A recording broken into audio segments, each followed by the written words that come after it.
কল্পনা করুন যদি আপনার জীবনের সবচেয়ে গুরুত্বপূর্ণ ইন্টারভিউ হতো আর সেই পথেই আপনি কোনো অচেনা মানুষের সাহায্যের জন্য দাঁড়িয়ে যেতেন।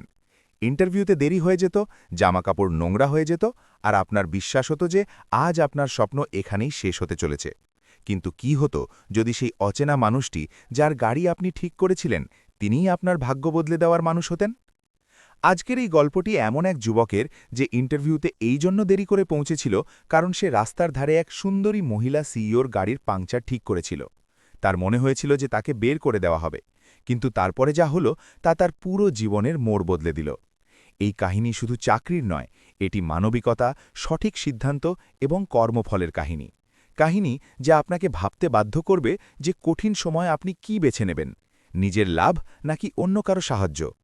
কাহিনী শুরু করার আগে নিচে কমেন্ট করে অবশ্যই জানাবেন আপনি এই ভিডিওটি কোথা থেকে দেখছেন এবং এই মুহূর্তে আপনি কি করছেন। আর যদি আপনার সত্যিকারের আবেগঘন আর জীবনের সাথে যুক্ত গল্প পছন্দ হয়, তবে এখনই চ্যানেলটি সাবস্ক্রাইব করুন এবং ভিডিওটি লাইক করুন, যাতে এমন আরও গল্প আপনার কাছে পৌঁছতে থাকে। এবার চলুন কাহিনী শুরু করা যাক। শীতের সেই সকালে দিল্লি যেন একটু বেশি নিঝুম ছিল। বাতাসে হিম ছিল, কিন্তু সূর্যের হালকা আলো আশার মতো ধীরে ধীরে মাটিকে স্পর্শ করছিল। সিলমপুরের এক সংকীর্ণ গলি থেকে রাঘব শর্মা নিঃশব্দে নিজের ছোট ঘর থেকে বাইরে বেরোল। সেই ঘর যেখানে একটাই বিছানা ছিল, একটা ভাঙা আলমারি আর কোণে ওষুধের বোতল রাখা ছিল। ঘরের ভেতরে তার মা শান্তিদেবী ঘুমোচ্ছিলেন। শ্বাস নেওয়ার সময় হালকা শব্দ হচ্ছিল, যেমন রোজ হতো। রাঘব দরজা বন্ধ করার আগে এক মুহূর্তের জন্য দাঁড়িয়ে ওনাকে দেখল। তার মনে একটাই চিন্তা ছিল, যদি আজকের দিনটা ভালো যায় তবে হয়তো মায়ের জীবনটা একটু সহজ হতে পারবে। সে একটা ধারের সাদা জামা পরেছিল, রাতভর সেটিকে ইস্ত্রি করা হয়েছিল। জুতো পুরনো ছিল, কিন্তু রাঘব সেগুলোকে এমনভাবে পালিশ করেছিল যেন সেগুলো নতুন। হাতে একটা পুরনো ফাইল ছিল, যাতে তার বায়োডাটা, উচ্চ মাধ্যমিকের মার্কশিট আর কিছু স্বপ্ন চাপা ছিল। আজ তাকে কনাট প্লেসে একটা বড় কোম্পানির ইন্টারভিউয়ের জন্য যেতে হতো। এমন একটা সুযোগ যা তার জীবনের দিশা বদলে দিতে পারত। বাসস্টপ পর্যন্ত যাওয়ার সময় তার বুক দুরুদুরু করছিল। ভয়ও ছিল, আবার আশাও ছিল। সে মনে মনে ভগবানের কাছে কিছু চাইল না, শুধু ভাবল, আমি পরিশ্রম করেছি, যদি রাস্তা আমার জন্য লেখা থাকে তবে তা খুলে যাবে, আর যদি না খুলে তবে হয়তো অন্য কোনো রাস্তা আমার জন্য অপেক্ষা করছে। রাঘব জানত না যে সেই সকালে একটা ছোট সিদ্ধান্ত, একজন মানুষকে সাহায্য করার সিদ্ধান্ত, তার পুরো জীবনকে এক নতুন মোড় দিতে চলেছিল। কখনো কখনো ভাগ্য আমাদের ডাকে না, সে আমাদের পথে পরীক্ষা নেয়। সিলামপুরের সেই গলি যেখানে রাঘব শর্মা বড় হয়েছিল, কখনো পুরোপুরি শান্ত হতো না। সকাল হতেই সেখানে জীবন নিজের থেকেই জেগে উঠত। কোথাও থেকে চা ফোটার শব্দ আসত, কোথাও সবজিওয়ালার ডাক, কোথাও বাচ্চাদের স্কুলে যাওয়ার তাড়া। গলিটা ছোট ছিল, কিন্তু প্রতিটা দেয়ালে, প্রতিটা মোড়ে সংগ্রামের কাহিনী মিশেছিল। রাঘবের কাছে এই গলি শুধু থাকার জায়গা ছিল না, বরং এক এমন পাঠশালা ছিল যা তাকে অল্প বয়সেই দায়িত্ব পালন করতে শিখিয়ে দিয়েছিল। রাঘবের বাড়ি গলির শেষ প্রান্তে ছিল। একটা ঘর যার দেয়ালে ড্যাম্পের পুরনো দাগ ছিল, আর ছাদ থেকে শীতকালে ঠান্ডা হাওয়া সোজা ভেতরে ঢুকে আসত। ঘর ছোট ছিল, কিন্তু সেখানে মায়ের উপস্থিতি সব কিছু ভরিয়ে দিত। বাবা চলে যাওয়ার পর পরিস্থিতি হঠাৎ বদলে গিয়েছিল। সেই দিনের পর থেকে রাঘব কখনো জোরে কোনো অভিযোগ করেনি। সে দেখেছিল তার মা কিভাবে চোখের জল ভেতরে চেপে রেখে রোজ সকালে উঠতেন, আর সেটা দেখেই সেও নিঃশব্দে শক্ত হতে শিখে গিয়েছিল। রাঘব সারাদিন যা কাজ পেত তাই করে নিত। কখনো পাশের চায়ের দোকানে গ্লাস ধুয়ে দিত, কখনো কারোর মাল বইত, কখনো কোনো বৃদ্ধকে ওষুধ এনে দিত। যেটুকু সামান্য আয় হতো তা ঘরের খরচ আর মায়ের ওষুধেই চলে যেত। তার কাছে এসব কোনো ত্যাগ ছিল না, শুধু জীবনের অংশ ছিল। তার কখনো এটা মনে হয়নি যে সে কারো চেয়ে কম, শুধু রাস্তাটা একটু কঠিন ছিল। পাড়ার লোক রাঘবকে চিনত। কেউ সাহায্য চাইলে সে না বলতো না। কেউ কেউ বলতো যে সে সবার জন্য দাঁড়িয়ে যায়, কিন্তু নিজের ভবিষ্যতের কথা ভাবে না। রাঘব এমন কথায় বিশেষ কিছু বলতো না।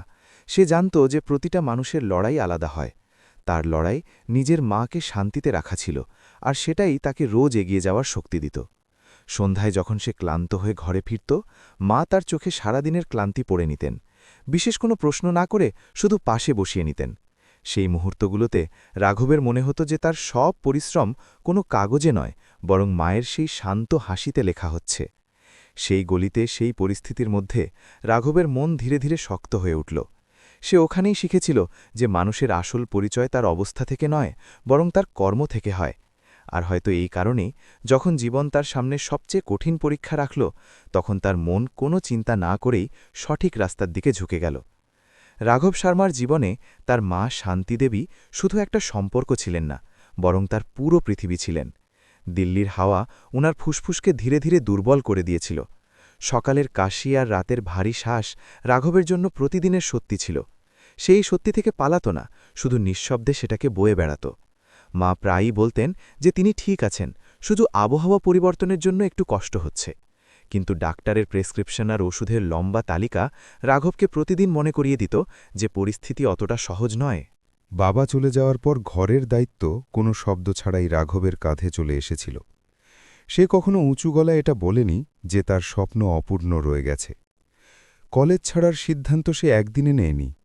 সেই সিদ্ধান্ত অনেক রাতের অস্থিরতা, অনেক হিসেব নিকেশ আর মায়ের কাশির শব্দের মধ্যে ধীরে ধীরে পাকা হয়েছিল। মা কিছু বলেননি, কিন্তু ওনার চোখে যে নিস্তব্ধ যন্ত্রণা ছিল, সেটাই রাঘবের কাছে সবচেয়ে ভারী ছিল। সারা দিন রাঘব যা কাজ পেত করে নিত, চায়ের দোকানে, মাল বইতে বা কোনো বৃদ্ধের ওষুধ আনতে। যে সামান্য আয় হতো তা ঘর আর চিকিৎসায় চলে যেত। সে নিজের প্রয়োজনগুলোকে পেছনে ঠেলে দিয়েছিল, এটা অনুভব না করেই যে সে কোনো ত্যাগের কাহিনী জিয়ে রাখছে। তার কাছে এই সব জীবনের স্বাভাবিক অংশ হয়ে গিয়েছিল। সবচেয়ে কঠিন সেই মুহূর্তগুলো হতো যখন মায়ের শরীর হঠাৎ খারাপ হয়ে যেত। মাঝ রাতে ওষুধ শেষ হয়ে গেলে সে কোনো দ্বিধা ছাড়াই রাস্তায় বেরিয়ে পড়ত। অনেকবার ধার চাইতে হয়েছিল, অনেকবার মন ভেতর থেকে ভেঙে যেত, কিন্তু সে কখনো নিজের ভয় মায়ের সামনে আসতে দেয়নি। মাও নিজের ছেলের ক্লান্তি চিনতেন। যখন রাঘব দেরি করে ঘরে ফিরত, যিনি নিঃশব্দে তার জন্য গরম জল রেখে দিতেন, কোনো প্রশ্ন ছাড়াই। সেই সাধারণ ভালোবাসার মধ্যেই রাঘব প্রতিটা দিন এগিয়ে যাওয়ার কারণ খুঁজে পেত। ধীরে ধীরে রাঘব বুঝে গিয়েছিল যে তার জীবন এখন আর শুধু তার একার নয়। প্রতিটা সিদ্ধান্ত, প্রতিটা পথ মায়ের সাথে যুক্ত ছিল। এটাই কারণ ছিল যে যখন সে চাকরির ইন্টারভিউয়ের ডাক পেল, তখন তার মনে খুশির চেয়ে বেশি স্বস্তি ছিল। স্বস্তি যে হয়তো এবার মাকে প্রতি মাসে ওষুধের জন্য চিন্তা করতে হবে না। ইন্টারভিউয়ের আগের রাতে সে অনেকক্ষণ ঘুমোতে পারেনি। ঘরে মায়ের শ্বাসের শব্দ প্রতিধ্বনিত হচ্ছিল, আর রাঘব মনে মনে এই প্রতিজ্ঞা করছিল যে যাই হয়ে যাক, সে এই সুযোগকে পুরোপুরি সততার সাথে পালন করবে। সে কি জানত যে পরদিন সকাল জীবন তার থেকে শুধু পরিশ্রম নয়, বরং তার সংস্কারেরও পরীক্ষা নিতে চলেছে? রাঘবের ভেতরে পড়াশোনার স্বপ্ন কখনো হঠাৎ করে জন্ম নেয়নি, সেটা তার সাথে ছোটবেলা থেকেই চলছিল। স্কুলের দিনগুলোতে সে সেই ছাত্রদের মধ্যে ছিল যারা চুপচাপ শেষ বেঞ্চে বসত, কিন্তু শিক্ষকের প্রতিটি কথা মন দিয়ে শুনত। বই তার কাছে শুধু পাঠ্যক্রম ছিল না, বরং এমন এক রাস্তা ছিল যেখানে পরিস্থিতি কিছুক্ষণের জন্য পেছনে পড়ে থাকত। উচ্চ মাধ্যমিক পরীক্ষায় সে ভালো নম্বর নিয়ে পাশ করেছিল, আর যখন রেজাল্ট এসেছিল সেদিন তার মায়ের চোখে গর্ব পরিষ্কার দেখা গিয়েছিল। তিনি বড় কোনো কথা না বলে শুধু এইটুকু বলেছিলেন যে সে যেন আরও পড়ে, কারণ ওনার ছেলের ওপর ওনার ভরসা আছে। সেই ভরসাই রাঘবের মনে কলেজের স্বপ্নের জন্ম দিয়েছিল। কিন্তু স্বপ্নের সামনে পরিস্থিতির দেওয়াল খুব উঁচু ছিল। কলেজের ফিজ, বইয়ের খরচ, আসা যাওয়ার ভাড়া আর ঘরের দায়িত্ব সবকিছু একসাথে সামনে দাঁড়িয়েছিল। রাঘব অনেকবার কাগজে হিসেব কষল। প্রতিবার যোগ-বিয়োগের পর সেই একই ফল বেরোত, যে কিছু না কিছু বাদ পড়ে যাবে, আর সেই কিছু তার মায়ের ওষুধ হতে পারত না। দিনে কাজ করার সময়ও তার মন এই সব প্রশ্নেই আটকে থাকত, যে সে কি দুটো দায়িত্ব একসাথে পালন করতে পারবে কিনা। এটা কোনো সহজ সিদ্ধান্ত ছিল না, বরং ধীরে ধীরে ভেতরে জন্ম নেওয়া এক বাধ্যবাধকতা ছিল। কিছুদিন সে দুটো পথেই চলার চেষ্টা করেছিল, সকালে কাজ, দুপুরে কলেজের খবরাখবর, আর রাতে ক্লান্ত হয়ে ঘরে ফেরা। শরীর ক্লান্ত হয়ে যেত, আর মন দুভাগে বিভক্ত হয়ে থাকত। এক ভাগ বলতো যে যদি এখন পড়াশোনা ছেড়ে দিই তবে হয়তো আর সুযোগ পাব না, আর অন্য ভাগ মায়ের প্রতিটি কাশিতে নিঃশব্দে ঝুঁকে যেত। রাঘব বুঝে গিয়েছিল যে এই লড়াই বাইরের নয়, তার ভেতরের, আর এই লড়াইয়ে তাকে কোনো একজনকে বেছে নিতেই হবে। এক সন্ধ্যায় সে দেরি করে ঘরে ফিরল। মা চারপাইতে বসে তার জন্য অপেক্ষা করছিলেন।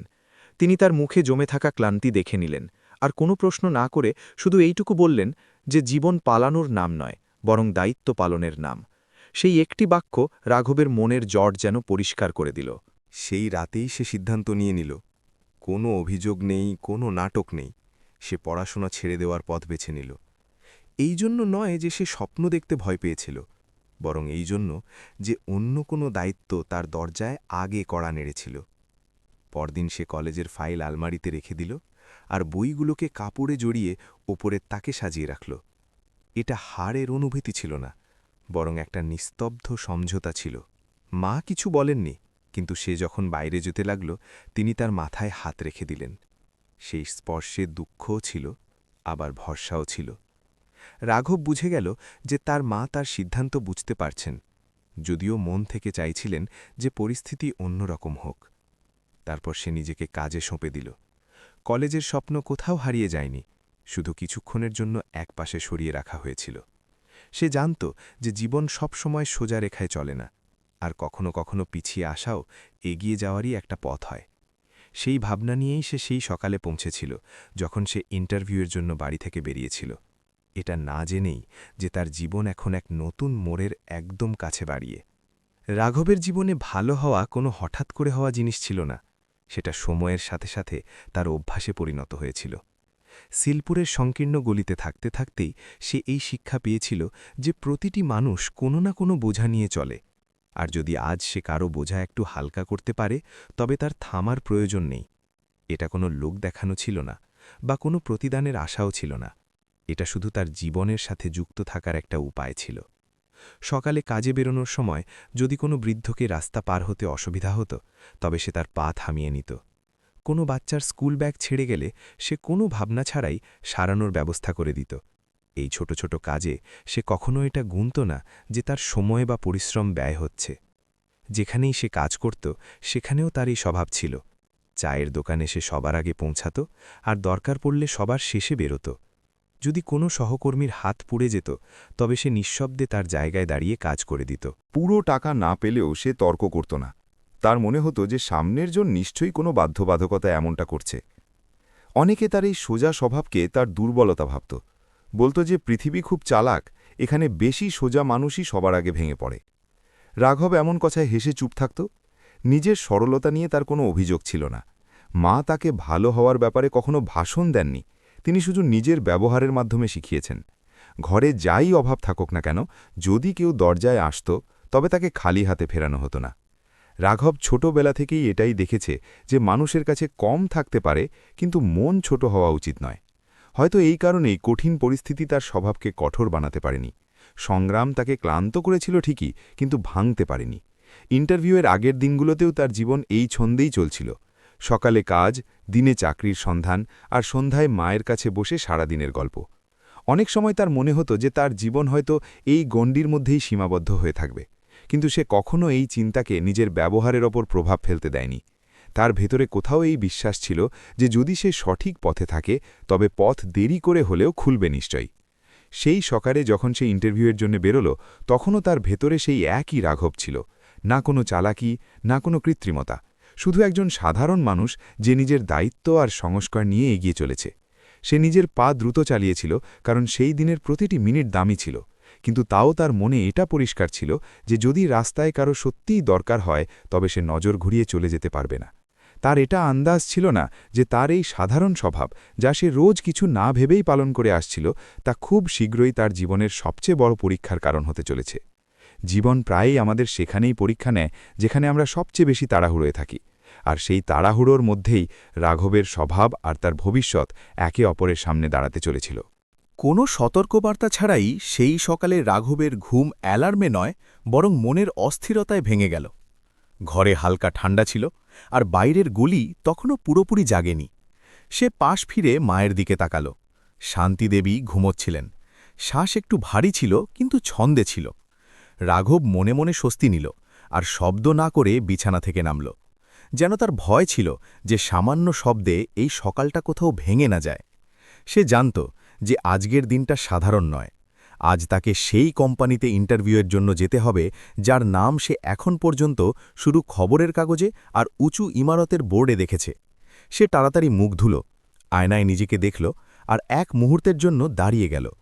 মুখ ক্লান্ত ছিল, কিন্তু চোখে অন্যরকম এক উজ্জ্বলতা ছিল, ভয় আর আশা দুটোই একসাথে। সে সেই সাদা জামাটাই পরল যা রাতে আরেকবার ইস্ত্রি করা হয়েছিল। জুতো পুরনো হলেও পরিষ্কার। ফাইল খুলল, কাগজগুলো একবার দেখল, যেন নিজেকেই ভরসা দিচ্ছে যে আজ সব ঠিক হবে। বাড়ি থেকে বেরোনোর আগে সে মায়ের কাছে গেল, হালকা করে ওনার মাথায় হাত রাখল। মা চোখ খুললেন আর কোনো প্রশ্ন ছাড়াই শুধু বললেন যে ভগবান সাথে থাকবে। রাঘব কিছু বলল না, সে জানত যে যদি বলে ফেলে তবে আওয়াজ তার সাথে দেবে না। গলি থেকে বেরোনোর সময় আকাশ আরেকটু পরিষ্কার হয়ে গিয়েছিল। লোক নিজ নিজ কাজে বেরোচ্ছিল, কেউ তাড়াহুড়োয়, কেউ তখনও ঘুমে। বাস স্টপ পর্যন্ত পৌঁছে রাঘব ঘড়ি দেখল। এখনও সময় ছিল, কিন্তু খুব বেশি নয়। আজ সে কোনো ঝুঁকি নিতে চাইছিল না। বাস এলে সে জানালার ধারের সিটে বসল। শহর ধীরে ধীরে দ্রুত হচ্ছিল, রাস্তা ভরতে শুরু করেছিল, হর্নের আওয়াজ বাড়ছিল। প্রতিটা সিগন্যালে সময় যেন একটু একটু করে সরে যাচ্ছিল। রাঘব ফাইলটা শক্ত করে ধরে বারবার ঘড়ি দেখছিল, আর নিজেকে বোঝাচ্ছিল যে এখনও সব নিয়ন্ত্রণে আছে। কনাট প্লেসের কাছে নামতেই পরিবেশ বদলে গেল। উঁচু উঁচু ইমারত, চওড়া রাস্তা, দ্রুত গতিতে চলা মানুষ। রাঘবের পা নিজের থেকেই দ্রুত হল। এবার গন্তব্য কাছেই। সে মনে মনে ভগবানকে ধন্যবাদ দিল, যেন সবচেয়ে কঠিন অংশ পেছনে পড়ে গেছে। কিন্তু জীবন প্রায় সেখানেই মোড় নেয় যেখানে মানুষের মনে হয় যে এবার সব সহজ হয়ে গেল। এগোতে এগোতে তার নজর রাস্তার ধারে দাঁড়িয়ে থাকা এক গাড়ির ওপর পড়ল। এক মহিলা মোবাইলে কান ঠেকিয়ে বিরক্ত হয়ে দাঁড়িয়েছিলেন, আর গাড়ির পেছনের চাকা পরিষ্কারভাবেই পাংচার হয়ে বসেছিল। মানুষ আসছিল যাচ্ছিল, কেউ দাঁড়িয়ে দেখেনি। রাঘবের পা ধীর হয়ে গেল। মাথা বলল, দেরি হয়ে যাচ্ছে, এগিয়ে চলো। মন কিছু বলল না, শুধু এক অদ্ভুত টান অনুভব হল।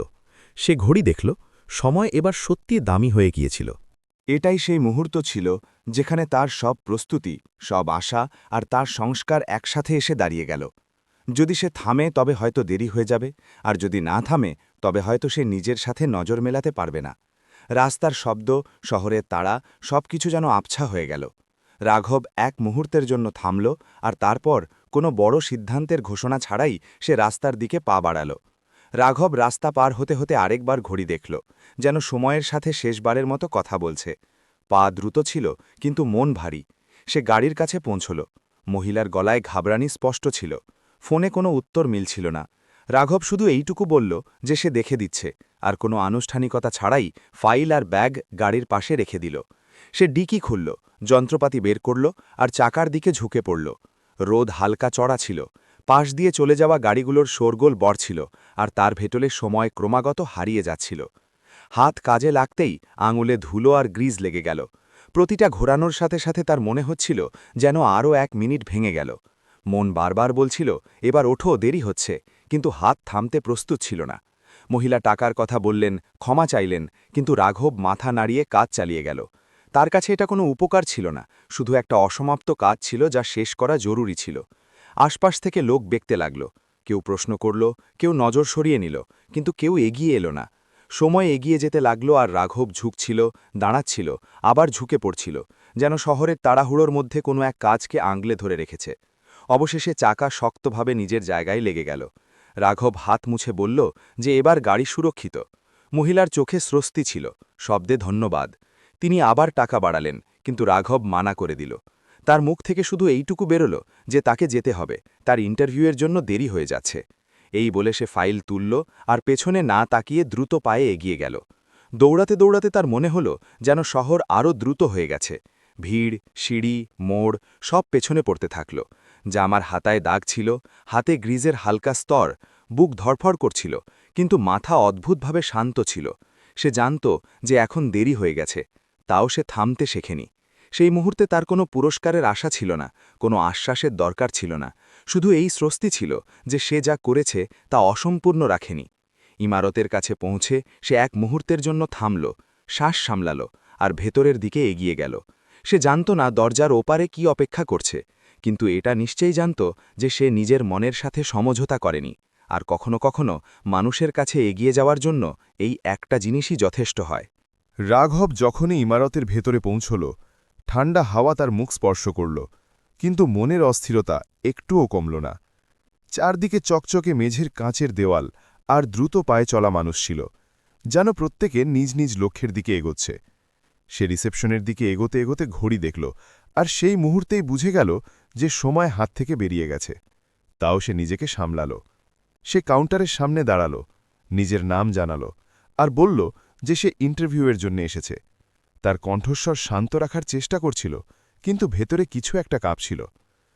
রিসেপশনে বসে থাকা মহিলা স্ক্রিনে দেখলেন, তারপর তার দিকে তাকালেন। তার গলায় কড়াকড়ি ছিল না, সহানুভূতিও ছিল না, শুধু নিয়মের সরাসরি সত্যিটা ছিল। ইন্টারভিউয়ের সময় পেরিয়ে গেছে, প্রক্রিয়া শেষ হয়ে গেছে। রাঘব এক মুহূর্তের জন্য বলল যে রাস্তায় দেরি হয়ে গেছে, কারণ সে কারো সাহায্য করেছিল, কিন্তু এই সাফাই অসম্পূর্ণই রয়ে গেল। উত্তর সেই একটাই ছিল যে নিয়ম সবার জন্য সমান হয়। পাশে দাঁড়িয়ে থাকা রক্ষীও মাথা নাড়াল, যেন এই কথাবার্তা এখানেই শেষ হওয়া উচিত। রাঘব কিছু বলল না, সে ফাইলটাকে দু হাতে ধরল আর নিঃশব্দে একপাশে রাখা চেয়ারে গিয়ে বসল। ভেতরে কিছু একটা ভেঙে গেল, কিন্তু মুখে কোনো অস্থিরতা দেখা গেল না। এটা প্রথমবার ছিল না যে তাকে মানা করা হয়েছে, কিন্তু আজকের হার আলাদা ছিল। আজ সে তার স্বপ্নের খুব কাছে এসে থমকে গিয়েছিল। তার আশপাশে লোক আসা যাওয়া করছিল, কেউ মিটিংয়ের তাড়ায় ছিল, কেউ ফোনে হাসছিল। সেই সবের মধ্যে রাঘব নিজের শ্বাসের শব্দ পরিষ্কার শুনতে পাচ্ছিল। সে ওখানেই বসে থাকল, ফাইল তার কোলেই ছিল, যেন শেষ অবলম্বন। সে ভাবল, মাকে কি বলবে?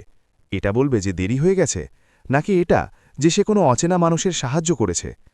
দুটো কথাই ভারী লাগছিল। তার ভেতরে এক গভীর ক্লান্তি নেমে এসেছিল, এমন ক্লান্তি যা শরীরের চেয়ে মনে বেশি অনুভূত হয়। সে মাথা নিচু করে নিল আর চকচকে মেঝের দিকে তাকিয়ে থাকল, যেন ওখানে কোথাও কোনো উত্তর লেখা আছে। সময় ধীরে ধীরে সরে যাচ্ছিল। কিছু নজর তার উপর পড়ল, আবার সরে গেল। কেউ তাকে চিনত না, আর হয়তো চিনতে চাইছিলও না।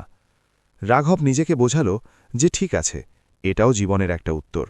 সে যা করেছে তা ভুল ছিল না, কিন্তু সেই মুহূর্তে এই চিন্তা তাকে সান্ত্বনা দিতে পারছিল না। ভেতরে কোথাও একটা প্রশ্ন নিঃশব্দে দাঁড়িয়েছিল, যে সঠিক হওয়া কি সবসময় এতটা দামি হয়? সে উঠতেই যাচ্ছিল যে লবির পরিবেশে হঠাৎ একটা চাঞ্চল্য অনুভূত হল। দ্রুত আর আত্মবিশ্বাসী পায়ের শব্দ কাছে আসতে লাগল। কিছু লোক দাঁড়িয়ে গেল, কেউ নম্রভাবে অভিবাদন জানাল। রাঘব মাথা তুলল। সে তখনও জানত না কি হতে চলেছে, শুধু এইটুকু অনুভব করল যে হাওয়ার মোড় ঘুরছে, যেন গল্পের পরবর্তী পাতা খুলতে চলেছে। সে আবার সোজা হয়ে বসল, ফাইলটা শক্ত করে ধরে নিল। এই জন্য নয় যে আশা ফিরে এসেছে, বরং এই জন্য যে সে এখন পর্যন্ত হার মানতে শেখেনি। লবিটা পায়ের সেই আওয়াজ ধীরে ধীরে কাছে আসলো, আর রাঘবের মনে হল যেন পুরো হলের গতি একসাথে থমকে গেছে। কথাবার্তা নিজের থেকেই ধীর হয়ে গেল, ফোন নামিয়ে রাখা হলো, আর যে মুখগুলোতে এতক্ষণ তাড়া ছিল সেগুলোতে হঠাৎ শৃঙ্খলা নেমে এলো। কেউ নিচু স্বরে সুপ্রভাত বলল, কেউ মাথা নোয়াল। রাঘব নজর তুলল, আর সেই মুহূর্তেই তার ভেতরে কিছু অদ্ভুতভাবে কেঁপে উঠল। সামনে সেই মহিলা ছিলেন, সেই মুখ যাকে কিছুক্ষণ আগে সে রাস্তার ধারে বিরক্ত হয়ে দাঁড়িয়ে থাকতে দেখেছিল। এখন তার সাজগোজ সাধারণ কিন্তু প্রভাবশালী ছিল, চালে আত্মবিশ্বাস ছিল, আর চোখে সেই স্থিরতা যা কোনো পথ থেকে নয়, অভিজ্ঞতা থেকে আসে। তিনি সরাসরি রিসেপশনের দিকে এগোলেন। রাস্তা নিজের থেকেই খালি হয়ে গেল।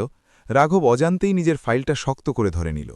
তার মাথায় প্রশ্নের আওয়াজ বেড়ে গেল, ইনিই কি সেই?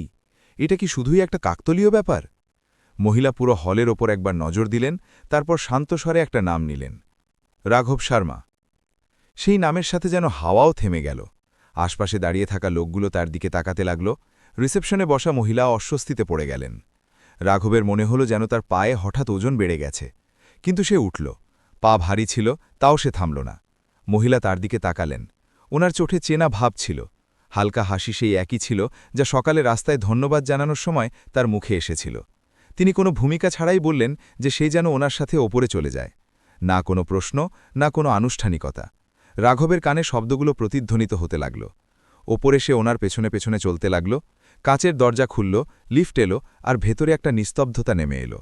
যেমন যেমন লিফট ওপরে উঠছিল, রাঘবের মনে হচ্ছিল সে শুধু তলা পাল্টাচ্ছে না, বরং কোনো এক অদৃশ্য সীমানা পার করছে।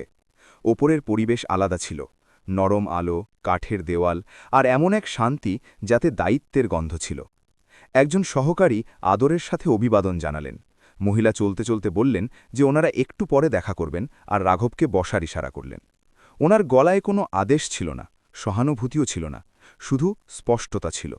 কিছুক্ষণ পরেই তিনি ঘরে এলেন আর সামনের চেয়ারে বসলেন। তারপর তিনি নিজের পরিচয় দিলেন, ওনার নাম, আর এটা যে তিনি এই কোম্পানির প্রধান। শব্দগুলো সরাসরি ছিল, কোনো সাজসজ্জা ছাড়াই। রাঘব মাথা নিচু করে নিল। সে কিছু বলতে চেয়েছিল, ক্ষমা বা সাফাই, কিন্তু শব্দ স্বাদ দিচ্ছিল না। তিনি হাত তুলে তাকে থামিয়ে দিলেন আর বললেন যে তাকে কিছু প্রমাণ করার দরকার নেই। তিনি তাকে দেখেছেন, তার হাতে লেগে থাকা গ্রিজ, তার জামায় লেগে থাকা দাগ, আর সেই তাড়াহুড়ো যা মিথ্যে বলে না।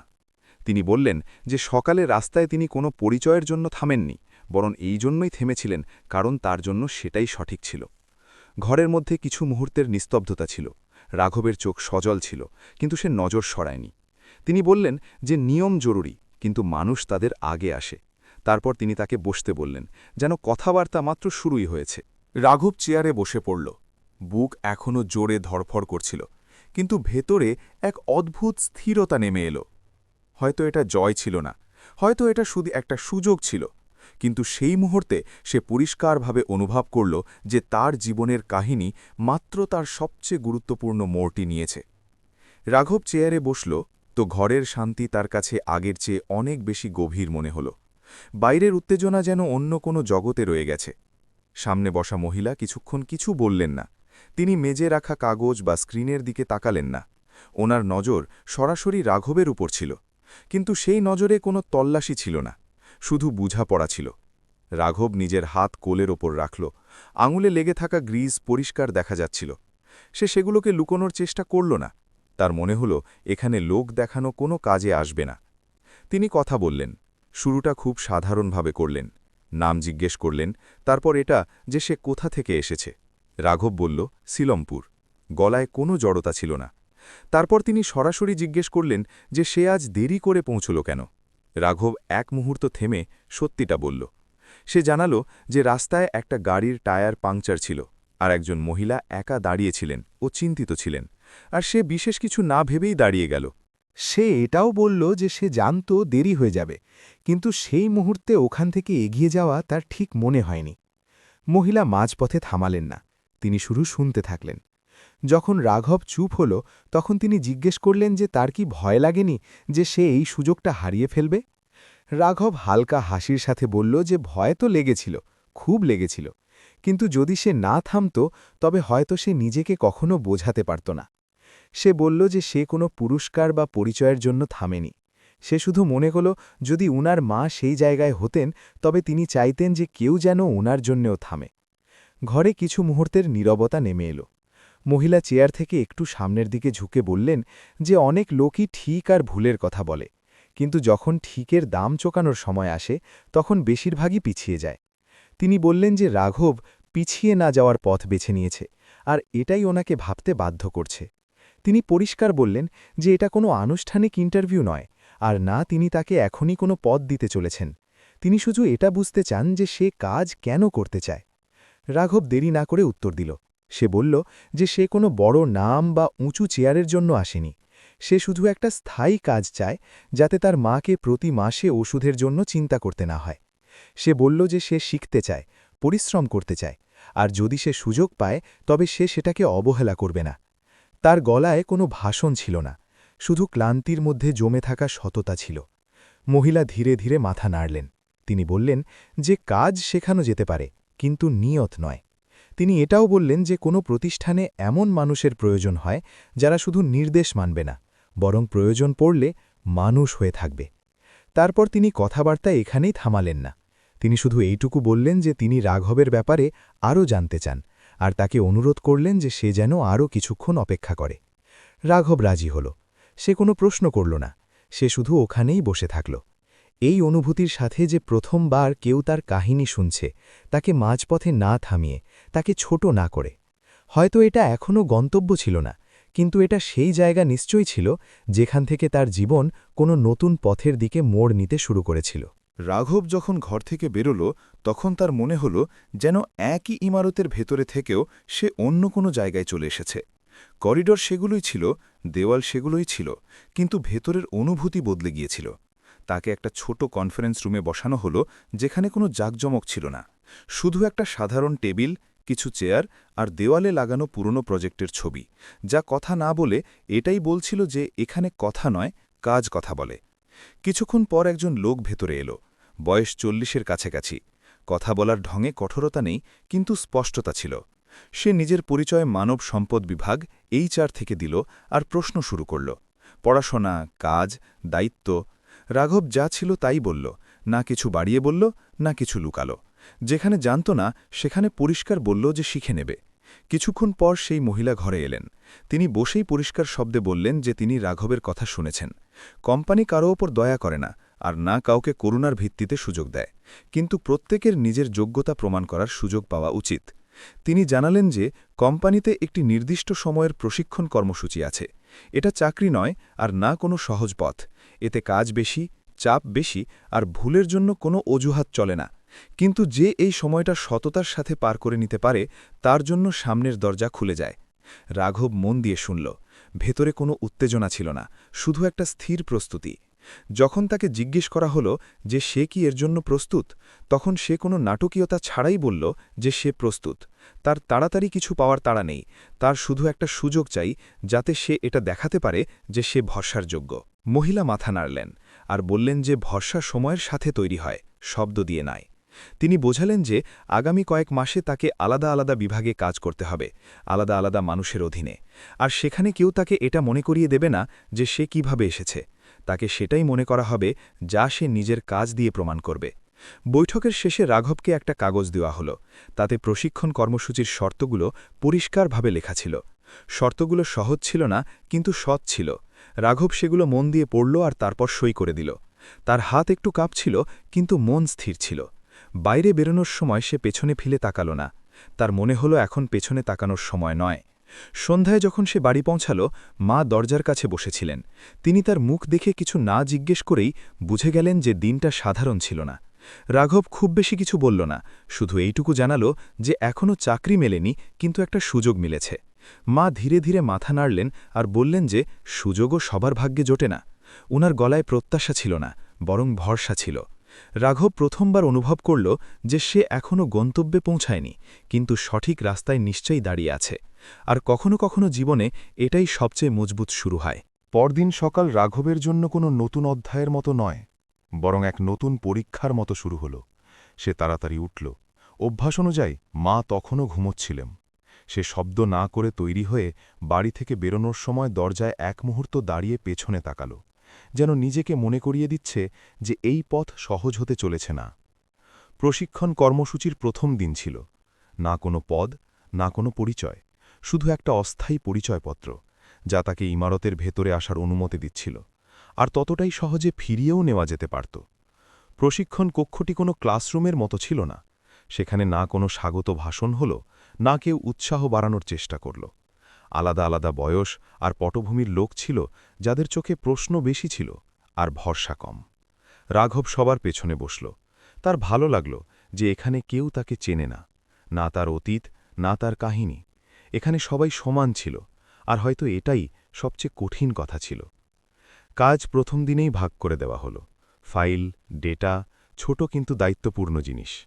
কেউ এটা দেখছিল না যে কে কোথায় পড়াশোনা করেছে, বরং এটা দেখা হচ্ছিল যে কে মন দিয়ে শোনে আর কে তাড়াহুড়ো করে। অনেক কথা রাঘব বুঝতে পারছিল না, কিন্তু সে চুপ থাকার চেয়ে জিজ্ঞেস করা ভালো মনে করল।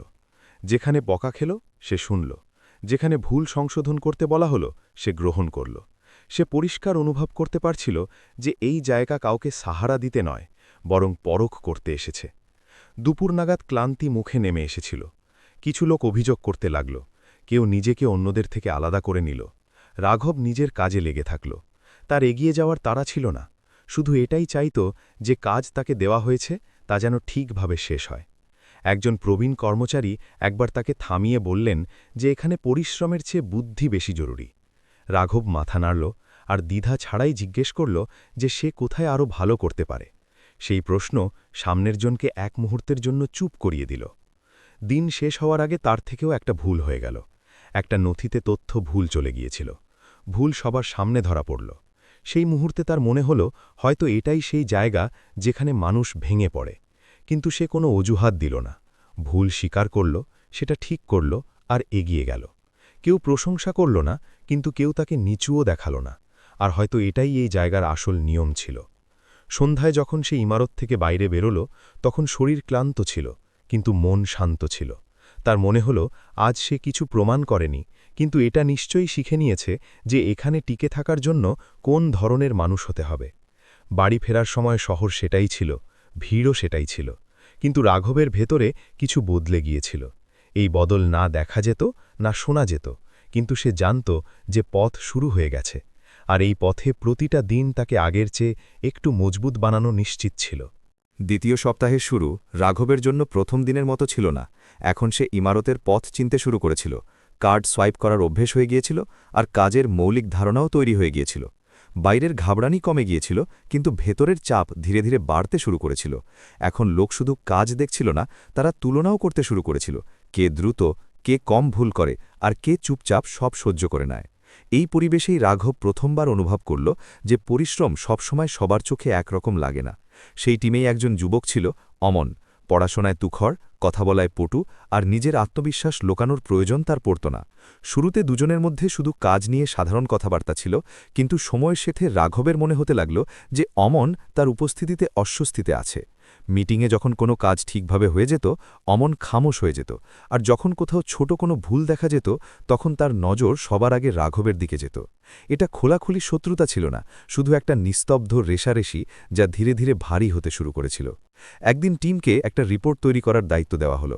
সময় কম ছিল, আর ভুলের কোনো অবকাশ ছিল না। রাঘব নিজের অংশ সময়ের আগে শেষ করে ফেলল, আর চুপচাপ পুরো ডেটা আবার পরীক্ষা করতে লাগল। সেই সময় অমন সবার সামনে বলল যে কিছু তথ্য মিলছে না, আর হয়তো তাড়াহুড়োয় কাজ করা হয়েছে। ঘরে এক মুহূর্তের জন্য নিস্তব্ধতা ছেয়ে গেল।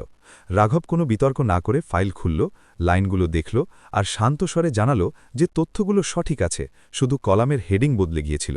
ভুল ঠিক হয়ে গেল, কথা ওখানেই শেষ হলো, কিন্তু বাতাসে কিছু একটা না বলা কথা রয়ে গেল। সেই সন্ধ্যায় রাঘব অনেকক্ষণ নিজের জায়গায় বসে থাকল। তার রাগ আসছিল না, বরং এক ক্লান্তি অনুভব হচ্ছিল, এমন ক্লান্তি যা শব্দের চেয়ে বেশি ভারী হয়। সে বুঝে গিয়েছিল যে এখন চ্যালেঞ্জ শুধু কাজের নয়, বরং মানুষের চোখে নিজের জায়গা তৈরি করার, কোনো শব্দ ছাড়াই। পরের দিনগুলোতে সে আরও সাবধানে কাজ করা শুরু করল, কম বলা, বেশি শোনা, আর প্রতিটি কাজ দুবার দেখা। সে জানত যে একটি ভুলও অন্য কারো কণ্ঠস্বরকে উঁচু করে দিতে পারে। কিছুদিন পর অমন নিজেই তার কাছে এলো। এইবার কথার স্বরে তীক্ষ্ণতা ছিল না। সে বলল যে ওপর থেকে চাপ আছে, আর সবার ওপর নজর রাখা হচ্ছে। রাঘব শুধু বলল যে সে নিজের কাজ সততার সাথে করছে, আর বাকিটা তার হাতে নেই। সেই কথাবার্তায় বন্ধুত্ব হল না, কিন্তু সংঘাতও বাড়ল না। দুজনেই নিজ নিজ কাজে ফিরে গেল। এরই মধ্যে আরেকটা দায়িত্ব সামনে এলো, যা পুরো টিমের জন্য কঠিন ছিল। সময়সীমা খুব কড়া ছিল, আর তথ্য অসম্পূর্ণ। অনেককে চিন্তিত দেখালো। রাঘব নিজে এগিয়ে না গিয়ে এই পরামর্শ দিল যে যদি ডেটাকে ছোট ছোট ভাগে ভাগ করে নেওয়া হয়, তবে ভুলের সম্ভাবনা কম হতে পারে। পরামর্শটি সঙ্গে সঙ্গে প্রশংসা পায়নি, কিন্তু কিছুক্ষণ পর সেই পথই অবলম্বন করা হলো। কাজ সময় শেষ হয়ে গেল, কেউ তার নাম নিল না, কিন্তু পরিবেশ বদলে গেল। কিছু নজর এখন তাকে অন্যভাবে দেখতে লাগল। রাঘব বুঝে গিয়েছিল যে এই জায়গায় প্রতিটা জয় হাততালির সাথে আসে না। অনেক সময় জয় শুধু এইটুকুই হয় যে পরের বার কেউ আঙুল তোলার আগে দুবার ভাবে। সে জানত যে পথ এখনও লম্বা, আর সংঘাত হয়তো আবারও হবে, কিন্তু এটাও পরিষ্কার ছিল যে যদি সে শান্ত থেকে নিজের কাজ করতে থাকে, তবে ধীরে ধীরে তার জায়গা নিজেই তৈরি হয়ে যাবে। আর কখনো কখনো সবচেয়ে কঠিন লড়াই সেগুলোই হয় যা শব্দ ছাড়াই লড়া হয়। তৃতীয় সপ্তাহে পা রাখতেই রাঘব এটা পরিষ্কার অনুভব করতে পারল যে এখন কাজ শুধু শেখার মধ্যে সীমাবদ্ধ নেই। চাপ বেড়ে গিয়েছিল, সময়ের সীমা কড়ামে গিয়েছিল, আর প্রতিটা ছোট ভুল এখন প্রশ্ন হয়ে সামনে আসছিল। সেই সপ্তাহেই টিমকে একটা পুরনো প্রজেক্টের ডেটা আবার পরীক্ষা করার দায়িত্ব দেওয়া হলো। ফাইলগুলো ছড়িয়ে ছিটিয়ে ছিল, রেকর্ড অসম্পূর্ণ ছিল, আর ওপর থেকে পরিষ্কার নির্দেশ ছিল যে রিপোর্ট নির্দিষ্ট সময়ে শেষ হওয়া চাই। এটা সেই ধরনের কাজ ছিল যাতে পরিশ্রম অনেক বেশি হয়, কিন্তু কৃতিত্ব হয়তো কেউই পায় না। বেশিরভাগ লোক এটা থেকে দূরে থাকতে চাইছিল, কিন্তু রাঘব কোনো কথা না বলে এই দায়িত্ব নিজের ওপর নিয়ে নিল। সারা দিন সে পুরনো নম্বর, তালিকা আর রিপোর্টের মধ্যে ডুবে থাকল। সময়ের আন্দাজ হারিয়ে গেল, ক্লান্তি ধীরে ধীরে গ্রাস করছিল, কিন্তু সে থামার পথ বেছে নেয়নি। সেই চাপ আর তাড়াহুড়োয় তার থেকে একটা বড় ভুল হয়ে গেল। একটা পুরনো তথ্য নতুন ডেটার সাথে মিশে গেল, আর সেই একই ভুল সামনের রিপোর্টেও চলে গেল। যখন সন্ধ্যার মিটিংয়ে সেই ভুলটা সামনে এলো, তখন ঘরে অদ্ভুত এক নিস্তব্ধতা ছেয়ে গেল। কোনো উঁচু আওয়াজ ছিল না, কোনো সরাসরি অভিযোগ ছিল না, কিন্তু প্রতিটা নজর প্রশ্ন হয়ে গিয়েছিল। অমন কিছু বলল না, কিন্তু তার নীরবতাও হালকা আঘাতের মতো মনে হল। সেই মুহূর্তে রাঘবের কাছে অনেকগুলো পথ ছিল। সে অজুহাত দিতে পারত, ক্লান্তির দোহাই দিতে পারত, বা দায়িত্ব অন্য কারোর ওপর চাপাতে পারত, কিন্তু সে সেটা করল না। সে পরিষ্কার শব্দে মেনে নিল যে ভুল তার থেকে হয়েছে আর বলল যে সে এটা ঠিক করবে, চাইলে এর জন্য তাকে গভীর রাত পর্যন্ত থাকতে হোক। মিটিং কোনো সিদ্ধান্ত ছাড়াই শেষ হল। দায়িত্ব তার ওপরেই ছেড়ে দেওয়া হলো। কিছু লোক চুপচাপ চলে গেল, কেউ নজর সরিয়ে নিল। রাঘব নিজের জায়গায় বসে থাকল। ভয় ছিল, কিন্তু তার চেয়ে বেশি এই অনুভূতি ছিল যে এখন পিছিয়ে আসার কোনো জায়গা নেই। রাত গভীর হতে লাগল। ইমারতের অনেক আলো নিভে গিয়েছিল। করিডরে নিস্তব্ধতা নেমে এসেছিল। কিন্তু রাঘবের স্ক্রিন তখনও জ্বলছিল। সে একটা একটা ফাইল আবার খুলল, প্রতিটা নম্বর আবার পরীক্ষা করল, প্রতিটা লাইন মন দিয়ে দেখল। চোখ জ্বলছিল, পিঠে ব্যথা ছিল, কিন্তু সে কাজ ছাড়ল না।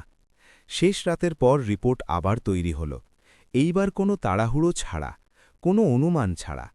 সে জানত না সকালে কি প্রতিক্রিয়া মেলবে, বকা, নীরবতা নাকি অবহেলা, কিন্তু সে জানত যে সে পালানোর চেষ্টা করেনি। পরদিন সকালে রিপোর্ট আবার দেখা হল। কোনো প্রশংসা হল না, কোনো বিশেষ মন্তব্য এলো না, শুধু এইটুকু বলা হলো যে ডেটা এখন ঠিক আছে। কথা ওখানেই শেষ হল। রাঘব মাথা নাড়ল আর নিজের জায়গায় ফিরে এলো। বাইরে থেকে এটা একটা সাধারণ দিনের মতো লাগছিল, কিন্তু ভেতরে কিছু বদলে গিয়েছিল। সে বুঝে নিয়েছিল যে ভুল হওয়া অতটা ভারী ভয় যতটা ভুল থেকে মুখ ফিরিয়ে নেওয়া। আর হয়তো এই জায়গায় টিকে থাকার জন্য এটাই সবচেয়ে জরুরি শিক্ষা ছিল। সন্ধ্যায় যখন সে বাড়ি ফিরল, মা তার মুখের ক্লান্তি দেখলেন। তিনি কিছু জিজ্ঞেস করলেন না, শুধু চুপচাপ তার সামনে এক কাপ চা রেখে দিলেন। রাঘব উঠতে থাকা ধোঁয়া দেখতে দেখতে ভাবল, জীবনও বোধহয় এই রকমই, কখনো তেতো, কখনো হালকা। কিন্তু যদি সেটাকে ধরে রাখা যায় তবে তা উষ্ণতা দেয়। এখন সে পরিষ্কার অনুভব করতে পারছিল যে এই পথ শুধু তাকে কাজ শেখাতে আসেনি, বরং তাকে ভেতর থেকে বদলে দিতে এসেছে। বদল সহজ ছিল না, কিন্তু সত্যি ছিল। অনেক সপ্তাহের সেই দীর্ঘ আর ক্লান্তিকর প্রক্রিয়ার পর এক সকালে রাঘব খবর পেল যে তাকে ওপরে ডাকা হয়েছে। খবরে কোনো কারণ লেখা ছিল না, কোনো ইঙ্গিতও ছিল না যে কথা কি বিষয় হবে। সে কিছুক্ষণ স্ক্রিনটার দিকে তাকিয়ে থাকল, তারপর দীর্ঘশ্বাস ফেলে সেই সাধারণ জামাটা পরে সময় মতো বেরিয়ে পড়ল। ইমারতে প্রবেশ করতেই সে সেই চেনা নিস্তব্ধতা অনুভব করল, কিন্তু আজ পায়ে আগের মতো জড়তা ছিল না। তাকে সেই শান্ত ঘরে বসানো হলো, যেখানে একসময় সে তার উত্তরগুলোর সাথে নিজের ভবিষ্যৎ রেখেছিল। কিছুক্ষণ পর দরজা খুলল আর সেই মহিলা ভেতরে এলেন।